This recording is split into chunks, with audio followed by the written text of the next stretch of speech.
ನನಗೆ ತುಂಬ ಖುಷಿಯಾಗುವ ಇವತ್ತಿನ ಈ ಸುಸಂದರ್ಭದಲ್ಲಿ ಅಂದರೆ ನಿಮ್ಮ ಒಂದು ಕಾಂಬಿನೇಷನ್. ಬಹುಶಃ ನೀವು ನಿಮ್ಮಲ್ಲಿ ಹೈರಾರ್ಕಿಗಳು ಅಧ್ಯಕ್ಷರು ಯಾವುದೇ ಇರ್ಬೋದು ಕೂಡ ಒಂದು ಮನೆಯವರಾಗೆ ಇದ್ದು ಬಹುಶಃ ಅದೊಂದು ಅದರಿಂದನೇ ಈ ಮುಡಿಪು ಅಭಿವೃದ್ಧಿ ಕಾರ್ಯದಲ್ಲಿ ಯಾವುದೇ ತೊಡಕಿಲ್ಲದೆ ಆಗ್ತಾ ಇದೆ ಅಂತ ನಾನು ಎಲ್ಲರಿಗೆ ಹೇಳ್ತಾ, ಎಲ್ಲರಿಗೂ ನಮಸ್ತೆ ಪುನಃ ನಮಸ್ಕರಿಸ್ತಾ ನಾನೊಂದು 2 ವಿಷಯ ಇಲಾಖೆ ಬಗ್ಗೆ ಮಾತ್ರ ಹೇಳ್ತೇನೆ. ಯಾಕಂದರೆ ತುಂಬ ವಿಷಯಗಳನ್ನು ಈಗಾಗಲೇ ಮಾನ್ಯರೆಲ್ಲ ಮಾತಾಡಿದ್ದಾರೆ.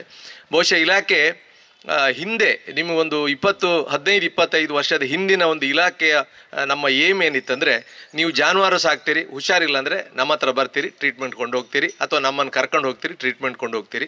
ಆದರೆ ನೀವು ಹಿಂದೆ ದನ ಸಾಕ್ತಾ ಇರುವಂಥದ್ದು ನಮ್ಮ ಅಜ್ಜ ಪಿಜ್ಜನವರು ಸಾಕಿದ್ದಾರೆ, ಅಪ್ಪನವರು ಸಾಕಿದ್ದಾರೆ, ನಾವು ಸಾಕ್ತಾ ಇದ್ದೇವೆ.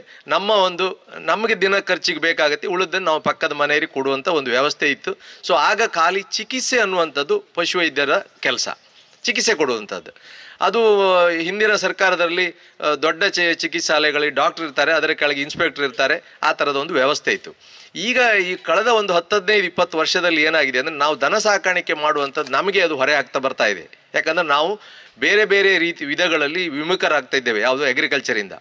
ಸೊ ಆಗ ನಾವು ದನ ಸಾಕಾಣಿಕೆ ಮಾಡುವಂಥದ್ದು ಖಾಲಿ ನಮ್ಮ ಒಂದು ಟ್ರೆಡಿಷನಲ್ ಸಾಂಪ್ರದಾಯಿಕಕ್ಕೆ ಮಾತ್ರ ಅಲ್ಲ, ಅದರಿಂದ ಹಣ ಗಳಿಸಬೇಕು ಅನ್ನುವಂಥ ಒಂದು ಉದ್ದೇಶದಿಂದ ಈ ಕೋಆಪರೇಟಿವ್ ಸೆಕ್ಟರ್ ಮಿಲ್ಕ್ ಸೊಸೈಟಿಗಳು ಸ್ಟಾರ್ಟ್ ಆಗಿ, ಆಮೇಲೆ ನಮ್ಮ ಇಲಾಖೆ ಎಲ್ಲ ಪಶು ಆಸ್ಪತ್ರೆಗಳಿಗೆ ಒಂದು ಹೊಸ ರೀತಿಯ ಚಿಂತನೆ ಬಂತು. ಚಿಂತನೆ ಅಂದರು ಖಾಲಿ ಚಿಕಿತ್ಸೆ ಮಾಡುವಂಥದ್ದು ನಿಮ್ಮ ಕೆಲಸ, ಹಣ ಗಳಿಸ್ಲಿಕ್ಕೆ ಅಥವಾ ಅವರ ಜೀವನ ನಡ್ಕೊಂಡು ಹೋಗ್ಲಿಕ್ಕೆ ಏನೇನೋ ಒಂದು ವ್ಯವಸ್ಥೆ ಬೇಕು, ಅದಕ್ಕೆ ನೀವು ಸಹಕಾರ ಮಾಡಿ, ಅದಕ್ಕೆ ಬೇಕಾಗುವ ಮಾಹಿತಿಯನ್ನು ಅವ್ರಿಗೆ ಕೊಡಬೇಕು ಅನ್ನುವಂಥದ್ದು ಮಾಡಿ ಈ ಕ್ರಾಸ್ ಬ್ರೀಡ್ ಅಂದರೆ ನಮ್ಗೆ ಆರ್ಟಿಫಿಷಿಯಲ್ ಇನ್ಸಮಿನೇಷನ್ ಇರ್ಬೋದು, ಇದನ್ನೆಲ್ಲ ಮಾಡಿ ಡೈರಿ ಸೆಕ್ಟರ್ಗಳಿರ್ಬೋದು, ಅದರಲ್ಲಿ ಆಗಿರುವ ಎಲ್ಲ ಡೆವಲಪ್ಮೆಂಟ್ಗಳು ಕೂಡ ಅದರದ್ದೇ ಒಂದು ಭಾಗ.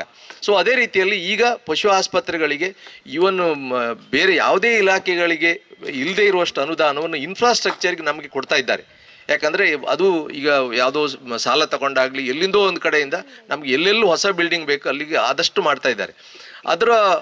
ಅದರೊಟ್ಟಿಗೆ ನಾನು ಈಗಾಗಲೇ ಹೇಳಿದೆ, ಚಿಕಿತ್ಸೆ ಅಲ್ಲದೆ ಇನ್ನೇನು ಮಾಡ್ತಾ ಇದ್ದಾರೆ ಅಂದರೆ, ನಮ್ಮ ಪಶುವೈದ್ಯರಿ ಈಗ ಸಪೋಸ್ ಒಂದು ದನ ಸಾಕಣೆ ಮಾಡಿದರೆ ಲಾಭದಾಯಕವಾಗಿ ಹಾಗೆ ಸಾಕ್ಬೋದು, ಆಡು ಸಾಕಣೆ ಮಾಡೋದಿದ್ದರೆ ಲಾಭದಾಯಕವಾಗಿ ಹೇಗೆ ಮಾಡ್ಬೋದು, ಕೋಳಿ ಸಾಕಾಣಿಕೆ ಮಾಡೋದಿದ್ದರೆ ಲಾಭದಾಯಕವಾಗಿ ಹೇಗೆ ಮಾಡ್ಬೋದು, ಇದನ್ನು ನಾವು ಅವರಿಗೆ ಟ್ರೈನಿಂಗ್ ಕೊಟ್ಟು ಅದನ್ನು ನಮ್ಮ ರೈತರಿಗೆ ತಲುಪಿಸೋ ವ್ಯವಸ್ಥೆ ಈಗ ಆಗ್ತಾ ಇದೆ. ಈವನ್ ಕೇಂದ್ರ ಸರ್ಕಾರದವರು ಅದಕ್ಕೆ ನೀವು ಪಾರಂಪರಿಕವಾಗಿ ದನ ಸಾಕಾಣಿಕೆ ಮಾಡಿದರೆ ಇದು ಮುಂದುವರ್ಕೊಂಡು ಹೋಗುವುದಿಲ್ಲ. ಯಾಕಂದರೆ ಇದೇನಾಗುತ್ತೆ, ಅವರ ಸಂಖ್ಯೆ ಕಡಿಮೆ ಆಗ್ತಾ ಹೋಗ್ತದೆ. ಸೊ ಅದನ್ನು ನೀವು ಇಂಡಸ್ಟ್ರಿಯಲಿಸ್ಟ್ ಆಗಿ ಅದು ಲಾಭದಾಯಕ ಉದ್ಯಮವಾಗಿ ಮಾಡಬೇಕನ್ನೋ ಉದ್ದೇಶದಿಂದಲೂ ಕೂಡ ಸುಮಾರು ಸ್ಕೀಮ್ಗಳನ್ನು ತಂದಿದ್ದಾರೆ. ಹಿಂದೂ ವಿತ್ ಗೋಕುಲ್ ಮಿಷನ್ ಅಂತ, ಈಗ ಅದರಲ್ಲಿ ನ್ಯಾಷನಲ್ ಲೈಫ್ ಸ್ಟಾಕ್ ಮಿಷನ್ ಅಂತ, ನೀವು ಆಡು ಸಾಕಾಣಿಕೆ ಬ್ರೀಡಿಂಗ್ ಫಾರ್ಮು, ಕೋಳಿ ಸಾಕಾಣಿಕೆ ಬ್ರೀಡಿಂಗ್ ಫಾರ್ಮ್ ಮಾಡೋದಾದರೆ, ಹಂದಿ ಸಾಕಾಣಿಕೆ ಬ್ರೀಡಿಂಗ್ ಫಾರ್ಮ್ ಮಾಡಿದ್ರೆ 50% ಸಬ್ಸಿಡಿಯಲ್ಲಿ ಸ್ಕೀಮ್ಗಳಿದೆ ಈಗ. ಸೊ ಅದೇ ಥರದಲ್ಲಿ ಪ್ರತಿಯೊಂದು ವ್ಯವಹಾರವನ್ನು ನಾವು ಲಾಭದಾಯಕ ಮಾಡಬೇಕು ಅನ್ನುವಂಥದ್ದು ವ್ಯವಸ್ಥೆಯನ್ನು ನಮ್ಮ ಪಶುವೈದ್ಯರುಗಳಿಗೆ ಅಥವಾ ಕೆಳಗಿನ ಸ್ಟಾಫ್ಗಳಿಗೆ ನಾವು ಹೇಳ್ಕೊಟ್ಟಿದೆ. ಇವನ್ ಪಶು ಸಖಿಯರು ಕೂಡ ಆ ಒಂದು ನಿಟ್ಟಿನಲ್ಲಿ ಕೊಂಡಿಯಾಗಿ ನಮ್ಮ ಇಲಾಖೆಗೂ ಮತ್ತು ರೈತರಿಗೆ ಕೆಲಸ ಮಾಡ್ತಾ ಇದ್ದಾರೆ. ಸೊ ಈಗ ಸೆನ್ಸಸ್ ಆಗ್ತಾ ಇದೆ. ಕರೆಕ್ಟ್ ಸೆನ್ಸಸ್ ಸಿಕ್ಕಿದಾಗ ನಮ್ಗೆ ಎಲ್ಲೆಲ್ಲೂ ಯಾವ್ಯಾವ ದನಗಳು ಎಷ್ಟೆಷ್ಟು ಪ್ರಮಾಣದಲ್ಲಿದೆ ಅನ್ನುವಂಥದ್ದು ಎಲ್ಲ ಸಿಗ್ತದೆ. ಅದರ ನಂತರ ಕೆಲವು ಯೋಜನೆಗಳು ಮತ್ತೆ ರೂಪಿತ ಆಗ್ತದೆ. ಬಹುಶಃ ಇದರಲ್ಲಿ ನಾನು ಈ ಸಂದರ್ಭದಲ್ಲಿ ಒಂದು ಮೊನ್ನೆ ನಮ್ಮ ವಿಧಾನಸಭಾ ಅಧ್ಯಕ್ಷರು ಏನು ಒಳ್ಳೆ ಕೆಲಸ ಮಾಡಿದ್ದಾರೆ ಅಂದರೆ, ಆ್ಯಕ್ಚುಲಿ ನಮ್ಮ ಮಂತ್ರಿಗಳು ಒಂದು ಇದೇನಿತ್ತಂದರೆ, ಎಲ್ಲೆಲ್ಲಿಗೆ ಜಾನುವಾರು ಸಂಖ್ಯೆ ಕಡಿಮೆ ಇದೆ, ಯಾಕಂದರೆ ಹೊಸ ಪೋಸ್ಟ್ ಕ್ರಿಯೇಟ್ ಮಾಡ್ಲಿಕ್ಕೆ ಆಗೋದಿಲ್ಲ. ಇದು ಮೋಸ್ಟ್ಲಿ ನಮ್ಮ ಮೇಡಮಿಗೆ ಗೊತ್ತಿದೆ, ಎಲ್ಲಿಯೂ ಹೊಸ ಪೋಸ್ಟ್ ಕ್ರಿಯೇಟ್ ಮಾಡ್ಲಿಕ್ಕೆ ಬಿಡ್ತಾ ಇಲ್ಲ. ಸೊ ಅದಕ್ಕೆ ಅವ್ರೇನು ಮಾಡಿದ್ದಾರೆ ಅಂದರೆ, ಎಲ್ಲಿ ಜಾನುವಾರು ಸಂಖ್ಯೆ ಕಡಿಮೆ ಇದೆ ಅಲ್ಲಿ ಆಸ್ಪತ್ರೆಯನ್ನು ಮುಚ್ಚುವುದಾದ ಶಿಫ್ಟ್ ಮಾಡುವಂಥದ್ದು ಯೋಜನೆ ಮಾಡಿ, ಅದರಲ್ಲಿ ನೋಡುವಾಗ ದಕ್ಷಿಣ ಕನ್ನಡದಲ್ಲಿ ಜಾನುವಾರು ಸಂಖ್ಯೆ ಪ್ರತಿ ಒಂದು ಇನ್ಸ್ಟಿಟ್ಯೂಷನ್ ನೋಡಿದಾಗ ಇಡೀ ಸ್ಟೇಟ್ ಎವರೇಜಲ್ಲಿ ಕಡಿಮೆ ಇದೆ. ಯಾಕಂದರೆ ಜಾನುವಾರು ಸಂಖ್ಯೆ ಕಳೆದ 20 ವರ್ಷದಿಂದ ಸತತವಾಗಿ ಕಡಿಮೆ ಆಗ್ತಾ ಇದೆ ಇಲ್ಲಿ. ಆದರೆ ನಾವು ಅದನ್ನು ಒಪ್ಪಲಿಲ್ಲ ಆದಾಗ ನಮಗೆ ಆ್ಯಕ್ಚುಲಿ ಮೀಟಿಂಗಲ್ಲಿ ತುಂಬ ಹರಾಸ್ಮೆಂಟ್ ಮಾಡಿದರು. ಯಾಕಂದ್ರೆ ನೀವು ಯಾಕೆ ಒಪ್ತಾ ಇಲ್ಲ ಅಂತ, ನೀವು ಹೋಗಿ ML ಅವ್ರ ಹತ್ರ ಬರ್ಸ್ಕೊಂಡು ಬರಬೇಕು ಅದನ್ನು ಶಿಫ್ಟ್ ಮಾಡ್ಲಿಕ್ಕೆ ಅಂತ. ಹಾಗೆ ನಮಗೆ ಬರ್ಸ್ಕೊಳ್ಲಿಕ್ಕೆ ML ಅವ್ರ ಹತ್ರ ಹೋಗಿ ಯಾರು ಒಪ್ಪುವುದಿಲ್ಲ.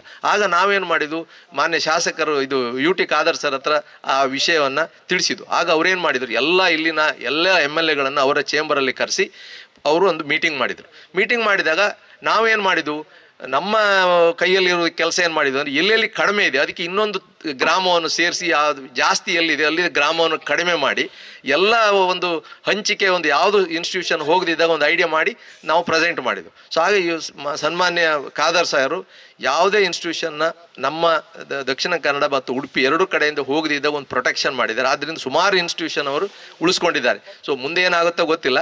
ಅದರಲ್ಲಿ ಬಹುಶಃ ನಮ್ಮ ಇದಕ್ಕೆ ಈ ಒಂದು ಹೊಸ ಬಿಲ್ಡಿಂಗ್ ಕೂಡ ಅವರ ಒಂದು ರೆಕಮೆಂಡೇಶನ್ ಇಂದ ಆಗದೆ ಅಂತ ಹೇಳ್ತಾ, ಬಹುಶಃ ಡಾಕ್ಟರ್ ನಿಖಿಲ್ ರಾಜ್ ಬಗ್ಗೆ ಸುಮಾರು ಜನ ಹೇಳಿದರು. ಇಲ್ಲಿ ಮೊದಲಿದ್ದವರು ಮಾನ್ಯ ನಮ್ಮ ಕಾಜಾ ಅವರು ಹೇಳಿದಾಗ ಆ್ಯಕ್ಚುಲಿ ಹಿಂದೆ ಡಾಕ್ಟ್ರೇ ಇರಲಿಲ್ಲ ಸರ್. ಇಲ್ಲಿ ಫಸ್ಟು ಒಂದು ಲಾಂಗ್ ಬ್ಯಾಕ್ ಇದ್ದರೆ ತದನಂತರ ಕಂಟಿನ್ಯೂಸ್ ಡಾಕ್ಟ್ರೇ ಬಂದಿಲ್ಲ. ಬಹುಶಃ ನಿಖಿಲ್ ರಾಜ್ ಬಂದ ಮೇಲೆ ಇಲ್ಲಿನ ಒಂದು ವ್ಯವಸ್ಥೆ ಈ ಸರ್ವಿಸ್ ಸೆಕ್ಟ್ರಲ್ಲಿ ಸ್ವಲ್ಪ ಬದಲಾವಣೆ ಆಗಿದೆ. ಬಹುಶಃ ಮುಂದಿನ ದಿನದಲ್ಲಿ ಅವರು ಕಟ್ಟುವಾಗಲೂ ಕೂಡ ಇವರು ಹೇಳಿದಾಗೆ ನಮಗೆ ಬೇಕಾದ ವ್ಯವಸ್ಥೆ ರೀತಿಯಲ್ಲಿ ಕಟ್ಟಲಿಕ್ಕೆ ಆಗ್ತದೆ. ಈಗ ಇಂಜಿನಿಯರ್ ಮತ್ತು ಕಾಂಟ್ರಾಕ್ಟರ್ ಇದ್ದರೆ ಅದೇ ಅಷ್ಟರಲ್ಲಿ ಎಸ್ಟಿಮೇಟಲ್ಲಿ ಕೆಲವು ಬದಲಾವಣೆಯನ್ನು ಮಾಡಲಿಕ್ಕೆ ಆಗ್ತದೆ. ಮಾಡಿ ಒಂದು ಸುಸಜ್ಜಿತವಾದ ಬಿಲ್ಡಿಂಗ್ ಇಲ್ಲಿ ಬರಲಿ ಅಂತ ಹೇಳ್ತಾ ನಾನು ಮಾತು ಮುಗಿಸ್ತೇನೆ.